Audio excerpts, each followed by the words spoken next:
everybody, this is Tim Hart, branch manager of VanDyk Mortgage. Hope everyone is doing well. So this time of year, Lee County, I'm in the mortgage business. One of the big things in Lee County is homestead exemption. And I got with me the man that can answer any of these questions, that knows about homestead more than anybody. Maybe him and Ken Wilkinson may have a battle on who knows more, right? But we got today our property appraiser, Matt Caldwell. Matt, thanks for joining us with us, buddy. Absolutely. Glad to be here. And listen, I'll give that contest to Ken. After 40 years as a property appraiser, I've only been here for 5 months, so don't try to stack me up quite that high yet. You're already, I don't blame you, man. That guy's a legend. What experience. So Matt, you just recently won. So let's, before we get into, I want to just know a little bit about you and your new job and stuff.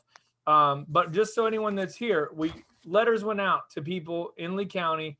We're going to discuss it. It confused a few people that, we'll figure it'd be worth talking about, and also homestead exemption. But before we get into that, Matt, tell us, man, congratulations on your new job, your new position. You won in November. So, fill us in. What was that like for you?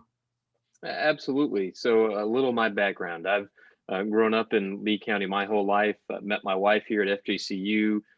We've got a daughter in middle school here. Lee County is home, and I served in the Florida House, was elected and served there from 2010 to 2018. But even before that, going back to while I was in college, I've been in the real estate appraisal business. I started out on the fee appraisal side. So working with folks like yourself, the kind of appraisals most of your viewers are going to be familiar with. Somebody comes out to take a look at your house because you're getting a mortgage, and you're going to see that form report with 3 or 5 or 6 comps. That was my background. I eventually got into commercial appraisal. And then obviously, as you pointed out, after having served in the House here in the 2020 election cycle, Ken Wilkinson, who had been our property appraiser for my whole life, he got elected in 1980, and I was born in 81. So literally the only property appraiser I've ever known. He decided to retire and was gracious enough to support me to replace him. And we did win the primary and the general, came into office. We actually get sworn in January, but again, he was eager to have me get in and learn the ropes. So he brought me in the fall on a part-time basis to work that transition, get to know the staff here, get kind of embedded with them, and understand kind of the things they were looking to do and how I could kind of bring my vision for the operation. But since the handover, the first week of January, we've been off to the races, focused on the things we got to focus on. You pointed out the first piece of mail you've gotten with my name on it is the homestead exemption renewal. And for the folks that looked at it carefully, might have surprised them, looking at local government and being efficient.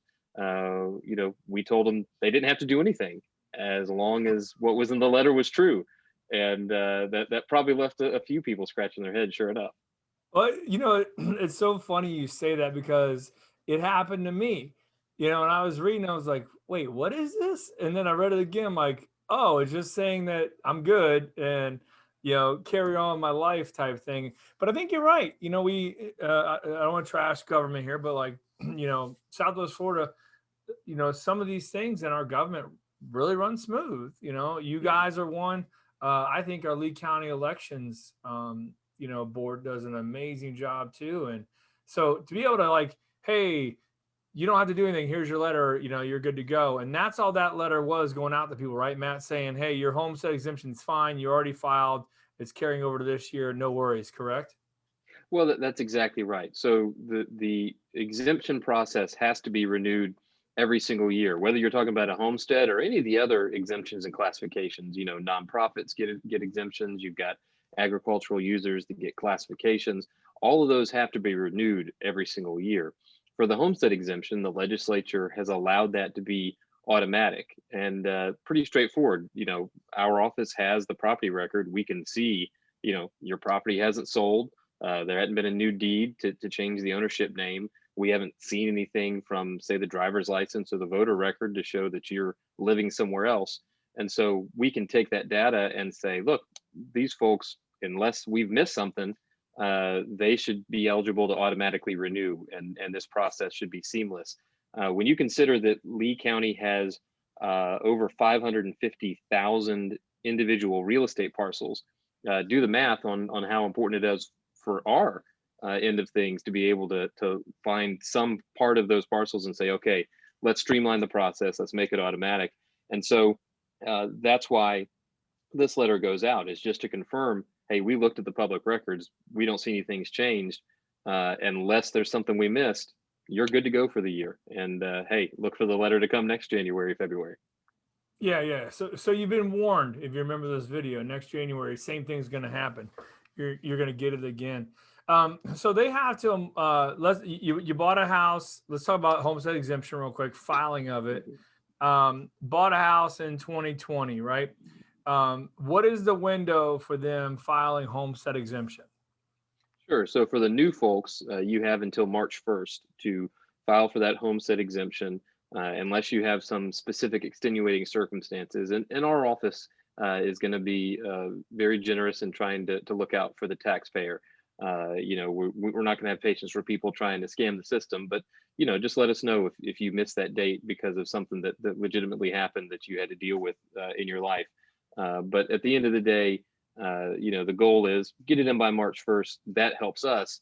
Again, looking at the big picture, we've got more than 500,000 parcels we've got to come up with all the answers for through this process before July, when everybody has those trim notices come out that tell you what the next year's values are and what the tax rates might be based on the other decisions that have to be made. We got to get all of these things done upstream of that. And so that March 1st deadline is what we work on for the homestead exemption process. One corollary to that for your homeowners that have moved within Florida, whether it's locally or somewhere in Florida, they also have that portability option. On our ballot last November was an extension of the time period that you can use that portability from 24 months to 36 months. And so now just make sure, again, folks that are listening to this, if you have lived somewhere else in Florida, you had a homestead there, you have up to 36 months, depending on how the calendar falls, but 36-month period to move that, to port that homestead savings so that you don't lose that savings you built up where you were living before. Gotcha. And so homestead exemption can be filed online, correct? That's exactly right. And unless, again, there's something that doesn't match up on our records, we're going to look at the voter record. We're going to look at the driver's license database. If for some reason you've got a disagreement there, we might need you to still contact us. But if everything's in agreement, it should be a seamless 1-2 minute process for you to just go online, fill out the online data, and it'll get processed for you right away. Cool. So what would be a problem, or what's your common problem? That someone closed in 2020 and their homestead exemption either got delayed or turned down. What's usually what do borrowers need to do or make sure they don't do to make sure that the transaction goes smooth with you? Well, so for example, if you bought your property just in December, maybe you haven't yet updated your driver's license, you're probably not going to be able to use our online portal because the databases aren't going to match yet. Okay. That's going to be just a timing issue. And again, we're glad to help you if you want to come into the office. We're here on the 4th floor downtown. We'll get it sorted out for you. You guys are open? You can come in person? We are open. We're wide open for in-person meetings. Our public service staff, we are requesting, and we have them wear masks so everybody is comfortable interacting with each other. But we're here to serve the public. Again, we're looking for ways to make it efficient for the taxpayer and for us. So you look at the totality of the homestead exemptions we deal with, a couple 100,000 in the county. We renew automatically as many as possible. We've got the online option that, as long as the other databases where we get your identifying information from, mostly the driver's license database, as long as those match up, it's pretty seamless. And if you don't fall in one of those 2 categories, then we're here to help you. And you can give us a call or come in to the office and we'll get it sorted out for you. Gotcha. I love that you guys are open. Thank you. Welcome to Florida, everybody. Lee County, open for business. Yes, yeah, I had those are good. That's good info on the homestead because there's a few times a year where someone will call us a refinance or something, and it's been a primary residence, and we pull up their tax documents and they never filed homestead, and it almost drives me nuts. I'm Hmm. like, man, you cost yourself like $1,000 a year now, like, Hmm. and not for doing it. So if you're watching this, you guys, take advantage of homestead exemption. Make sure you file. Don't wait till the last minute. Get it done ASAP and save some money. It's your money, and they're offering it the savings to you. I had a quick question for you. Um, this happened a couple of days ago. And how do you handle this now? Because I think this is going to become probably more of a question you're going to be getting as time goes on. Because Matt, what we're seeing in the mortgage business is so many people are can now move here or move to wherever they want because they now are able to work remote. Their companies aren't Sure. going back mainly due to cost, because they're like, hey, we don't need to be in this big office building. So now they can work remote. They don't have to live in Jersey or New York or wherever they're at. They're moving to low tax states like us, or the weather or whatever, so they can work remote. But some of them are doing these as vacation homes right now, and Hmm. ultimately they plan on moving into it. So if you close on a vacation home and your documents say vacation home, and I closed a month or two ago, but now all of a sudden I say, look, I've moved, I've sold my house, now it's my primary. Um, it doesn't matter when you did that vacation home, as long as you show driver's license and stuff matching up. Would that be correct? Yeah, our evaluation is what was the status of the home as of January 1st. And so again, for people to remember that the application deadline is March 1st, but what matters is what was the use of the property on January 1st. That's the way we develop the value. For example, the value we come up for all these properties is based on the value January 1st, not any other day of the year. And the same thing applies to all of the exemptions or the classifications. What was the use? So if that was your homestead on January 1st, that's the place that you had as your primary residence, regardless of if earlier in the year, the way you did your loan or the way you were living, back in August or July, that's not really relevant to us. Our question is, on January 1st, was that the place that you considered home and used as your primary residence?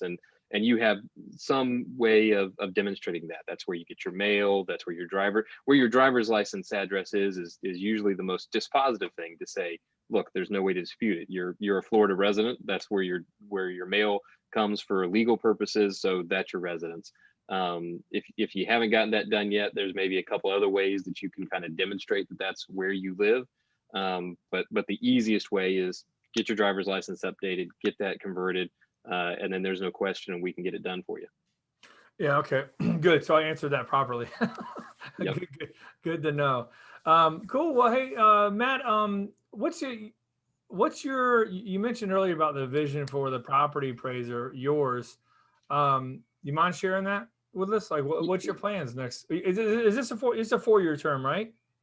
It is a 4-year term, so it comes up in every presidential election cycle. And look, my vision really isn't radically different than Ken. Ken always said that his job was to be an advocate for the taxpayer, and I think that's exactly what this role is about. Florida takes property taxes very, very seriously. In order for you to get a tax bill, 3 different people or entities have to make a decision. On one side of the ledger is your local government, whether it's your county or your city or your school board. They set the tax rate, the millage rate that is multiplied against your value. On the other end of the spectrum is the tax collector. The tax collector doesn't work for the county commission, doesn't work for the city council. They're elected by the people independently. Our tax collector is new as well, Noelle Branning. Her job is to send you the bill. And our office is sitting in the middle of that. Again, just like the tax collector, the property appraiser doesn't work for the county, doesn't work for the city. I'm elected directly by the taxpayers, and my job is to fairly and equitably come up with that opinion of value for every single one of the properties in this county. It doesn't matter to me what the tax rate is, and it doesn't matter to me what the tax collector is going to do when they send you the bill. My job is to try to represent the taxpayer as fairly as possible and be your advocate.